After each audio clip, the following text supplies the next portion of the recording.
Salam əziz müəllimlər, mən Murad müəllim. Bugün yenə sizlərlə birlikdəyik. Bugün yenə bir neçə sualın izahına baxacağıq. Keçək suallarımıza. 22-ci sual. İnsanda tək sümük birləşməsi əmələ gətirən sümüklər ümumi skeletin neçə faizini təşkil edir? Tək sümüklər saysaq, ətraflarımızda olan falanqaların ən sonuncusu bu hissədə yerləşənlər. Yəni bizim 4 ətrafımız var. Hər birində 5 barmaq var. Ümumi 20 barmaq var və bu 20 barmağın hər birinin ucunda bir dənə falanqanı saymış olsaq 20 sümük buradan olmuş olacaq. Üzərinə gələcəyik. 4 dənə sərbəst qabırğamızı götürəcəyik. Sadəcə onurğa sütununa birləşmiş olan döş şöbəsinə yəni. Daha sonra biz bir ədəd düzdüm sümüyünün sonuncu sümüyünü, fəqərəsini götürmüş olacaq və bir ədəd isə, daha doğrusu 4 ədəd isə nəyi götürmüş olacaq? Qulaqda olan çəkic zindan üzəngi sümüklərinin çəkic və üzəngi adlandırılan sümüklərini, yəni kənarda olanları. Ortadakını götürə bilmərik. Niyə? Çünki ortadakı həm sağdan, həm soldan çəkic və üzəngi sümükləri ilə birləşmişdir. Ona görə tək sümük birləşməsi olmaz burada. Sadəcə kənarda olanlar hər biri sadəcə ortadakı sümüklə birləşdiyindən bunu tək sümük birləşməsi kimi götürərəm. Və bir qulaqda 2 sümük, 2 qulaqda 4 sümük olmuş olar. Bunları toplayaram nə eləyər? 29 eləyər. Mən bu 29-u bölərəm ümumi sümük sayıma 220-yə, vuraram 100-ə. Bu da mənə cavab olaraq verəcək 13,18%. Yəni, doğru cavabımız A variantı olmuş olacaqdır. Daha sonra baxaq növbəti sualımıza. Növbəti sualımıza baxaq.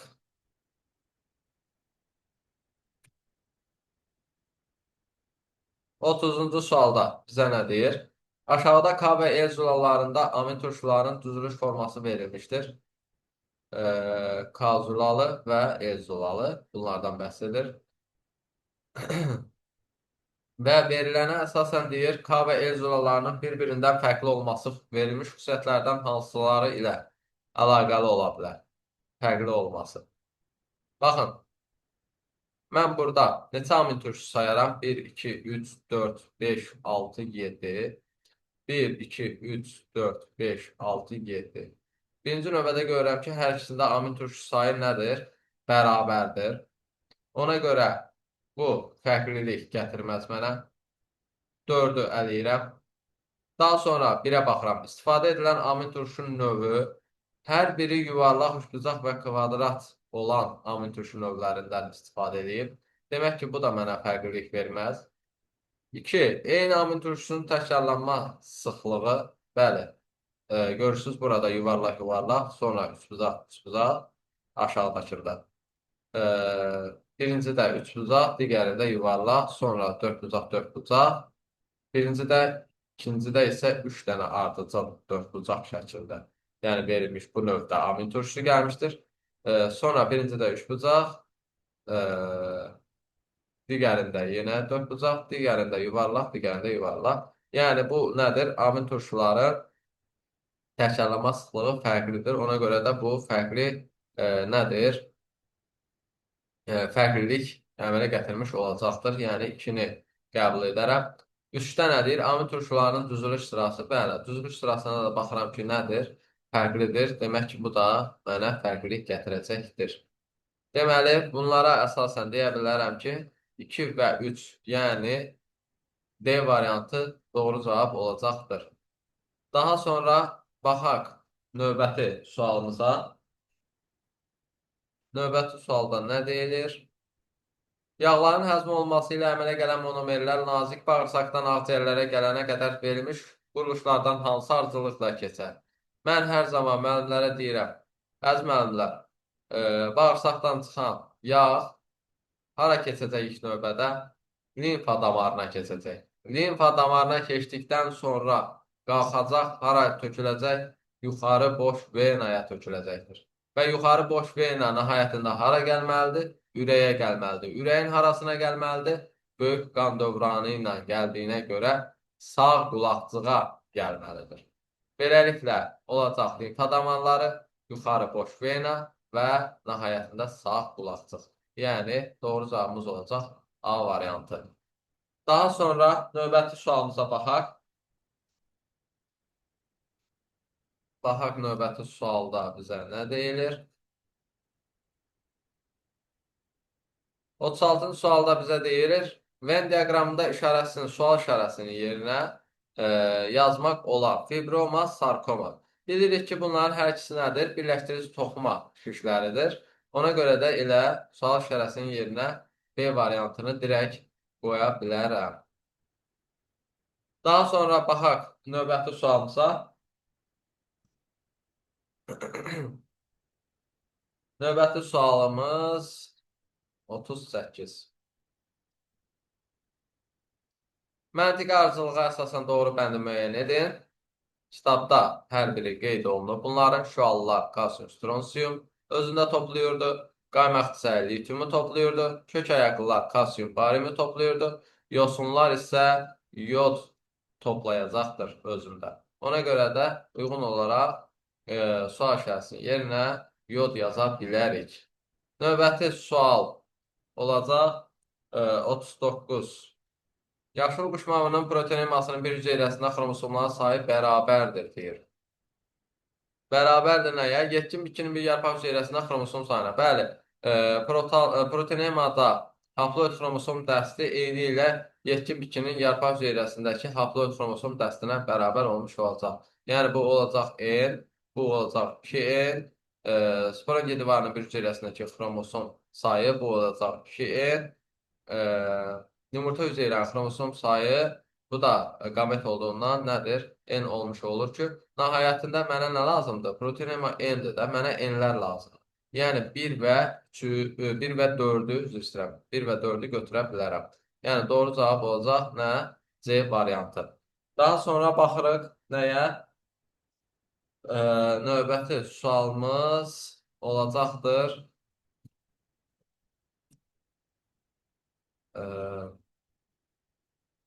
Tamam. Növbəti sualımız olacaq. 4-cü sual. Nə deyir? Diaqramda bitkilərin erkəkçil ləçək və kasa yarpaqlarının sayı göstərmişdir. Verilmiş məlumatlara əsasən bu bitkilərin daxil olduğu fəsillər üçün yanlış ifadəni müəyyən edildir.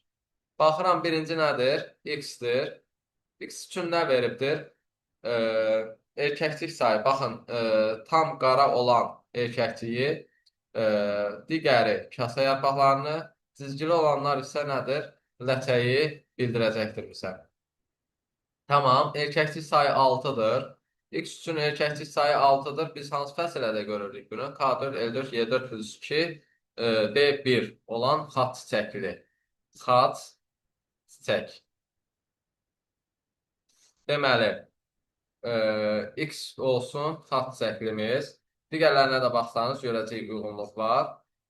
X-ə ikinci kasa yarpağı 4-dür və ləçək 4-dür. Yenə də təkrar ediləm. K4, L4, Y4 plus 2, D1 şəklində zaten bunun düsturunu bilirik. X oldu xat çəkli. Y-ə baxdığımız zaman nə görürük? X-in, yəni Y-ə baxdığımız zaman daha doğrusu, qara rəng nədir? 5-dir. Deməli, qara rəng nə idi? Erkəklik idi. Kasa yarpağına baxıram, yoxdur. Ləçək yenə də 5-dir. Bu kim idi? Bu mürəkkəb çiçəklər idi. K0, L5, Y5, D1 düsturu olacaqdır. Daha sonra bu olacaq nə? Mənim Y-im. Daha sonra baxırıq Z-ə. Z-də erkəklik sayı 10-dur. Direkt buradan zaten tuta bilərik ki, bu nədir? Taxlalları deyir. Digərlərinin sayı 5-dir. Ləçək və kasa yarpaqları. Deməli, K5, L5, Y9 plus 1, D1. Bu şəklində biz nəyi görmüş olduq? Paxlalları görmüş oluruq ki, bu da nədir? Z olmuş olacaqdır. Daha sonra mənə nə deyir burada? Hə, fikirlərdən hansının deyir, fəsəl üçün yanlış ifadəni müəyyən eləyin deyir. Yanlış ifadəni müəyyən eləyək. Tamam. X-imiz nə idi bizim? Xaç şəkli. Y-imiz mürəkkəb şəkli, Z-imiz isə paxlallar idi. X deyir, bəzi nümayəndələrin əsas kökü yoğunlaşaraq meyvə köklər əmələ gəlir. Bəli, bu doğru olacaqdır. X xaç şəkli idi və xaç şəklinin bəzi nümayəndələri həqiqətən də kök yoğunlaşaraq meyvə köklər əmələ gətirirdi. Vegetativ orqanları oxusaq, kökün şəkil dəyişmələrini görəcəyik. Daha sonra baxırıq, B-də nə deyir? Y bir çoxunun toxumlarında küləklə yayılmanı təmin edən uçağanlar var. Y nə idi? Mürəkkəb çiçəklər. Bəli, məsəl üçün, zəncirotunu deyə bilərik ki, toxumun küləklə yayılması üçün nəyi var idi? Uçağanları var idi. Daha sonra C-də nə deyir? Z nümayəndələri məhv olduqdan sonra torpağı azlıqla zənginləşdirirlər. Bəli, Z paxlallar olduğuna görə, paxlalların toxumunda zulal çox olduğundan, demək ki, bu da nədir? Məhv olduqdan sonra tərkib hissələrinə parçalanaraq torpağı azlıqla zənginləşdirəcəkdir. X və Y fəsilləri çox toxumlu, Z fəsiləsi isə bir toxumlu meyvələr əmələ gətirir. X, Y fəsiləsi dedik ki, X xas çiçəklidir, bu da çox toxumludur. Y nədir? Mürəkkəb çiçəklərdir. Hə, bu tamam, bunu toxumca meyvə kimi nəzərə ala bilərəm ki, bu bir toxumda, amma mənə deyir çox toxumlu. Hə, X və Y fəsilə çox toxumlu. Xeyr, ona görə də Y üçün bu fikir yanlış olmuş olacaq. Z fəsiləsi isə bir toxumlu meyvələr əmələ gətirir. Z fəsiləsi nə idi? Paxlallar idi. Paxlallar da bir toxumlu yox, çox toxumlu olacaqdır. Ona görə də bizə yanlışı soruşduğu üçün də elə B variantı yanlış olacaqdır. Belə, daha sonra baxaq növbəti sualımıza. Növbəti sualımızda nə deyir? Toz ağacın 2 gündə buxarlandırdığı suyu, toz ağacın 2 gündə, toz ağacı bir gündə nə qədər buxarlandırırdı? 1 litr. 2 gündə deməli, daha doğrusu toz ağacı bitkisi bir gündə 60 litr buxarlandırırdı. 2 günə olacaq nə qədər? 120 litr su buxarlandırmış olacaq. Və bu suyu deyir, qarğıdalı və kələm müəyyən vaxt ərzində buxarlandırmışdır. Tamam. Kələm nə qədər buxarlandırır? Kələm 1 litr. Qarğıdalı 800 qram və yaxud da nə kimi yaza bilərəm? 0,8 litr kimi yaza bilərəm. Tamam. Deməli, əgər kələm və qarğıdalının eyni miqdarda su buxarlandırdığını qəbul etsək, hər iki bitki müvafiq olaraq neçə günə bu qədər suyu buxarlandırdıqlarını müəyyən edir. Əgər eyni miqdarda buxarlandırıbsa, bunun 60-ın kələm, 60-ın kim buxarlandırıb? Həmin bu qarğıdalı. Qarğıdalı. 60 litr kələm, 60 litri kələm buxarlandırmaq üçün 60 gün lazımdır. Kələm 60 gün. Qarğıdalı isə gündə 0,8 buxarlandırdığı üçün 60-ı bölərəm nəyə? 0,8-ə ki, görüm 60 litri neçə günə buxarlandıracaq. Bu da olacaq nə qədər? 75 gün.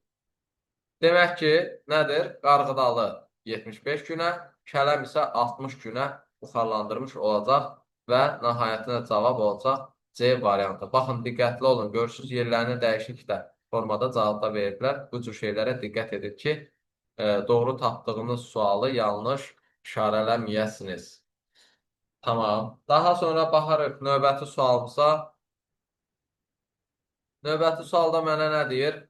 8-ci suala baxırıq, əziz müəllimlər. Aşağıdakı qrafikdə 3 müxtəlif çırpma toxumunun növünün müəyyən sayda erkək qozalarındakı pulcuqların sayı göstərilibdir. Tamam. Mənə pulcuq sayı olaraq KNM verir və qoza sayı olaraq isə 6, 4 və 2 verib. Daha sonra mənə nə deyir? Nəzərə alsaq ki, hər növün erkək qozalarında pulcuqların sayı bərabərdir. Tamam. Bu zaman B növünün bir qozasında olan tozluq hissələrin sayı nəyə bərabər olar? Əgər burada qozadakı pulcuq sayı bərabərdirsə, bərabərdir. Qoza sayı bu 6'dır. 6 qozası varsa, deyək ki, bunda 6 dənə pulcuq olsun. Pulcuq. Hər qozada elə bir dənə. Bunun 4 dənə qozası varsa, buna uyğun olaraq 4 pulcuq olsun. Pulcuq. Bunun 2 qozası varsa, 2 dənə də pulcuq burada olsun. Pulcuq. Deməli, 6, 4 və 2 pulcuq şəklində mən özümdən bu şəkildə qəbul etdim. Mənə deyir ki, bu zaman B növünün bir qozasında olan tozluq hissələrin sayı nəyə bərabərdir? Baxın, 4 qozaya uyğun olaraq götürdüm ki, 4 pulcuğu var. Bir qozası varsa, demək ki, mənim götürdüyüm rəqəmə əsasən bir qozasında bir pulcuq olacaqdır. Bir pulcuq, bir qoza, bir pulcuq olacaqdır. Və bir pulcuğun içərisində mən bilirəm ki, nə qədər tozluq hissəsi olar? 2 tozluq hissəsi olar. Tamam. Mən bu n-ə 4 demişəmsə, 2 rəqəmini almaq üçün nə etməliyəm? N-i bölməliyəm 2-yə ki, nə etsin? 2 rəqəmini alım. Zaten elə tozluq hissələrinin sayını bir pulcuqda 2 tapmışdım və bu 2 rəqəmini almaq üçün nə etmişdim? 4-ü 2-yə bölmüşdüm. Yəni nəyi 2-yə bölmüşdüm? N-i 2-yə bölmüşdüm. Demək ki, doğru cavabımız nə olacaq? A variantı olmuş olacaqdır. Əziz müəllimlər. Belə suallar bundan ibarət idi. Ümid edirəm ki, sizlər üçün yararlı oldu, izah edici oldu. Dinlədiyiniz üçün təşəkkür edirəm. Sizdən xahişim sadəcə kanala abunə olmaqdır və videolara like atmaqdır. Başqa da heç nə. Sağ olun, salamat qalın.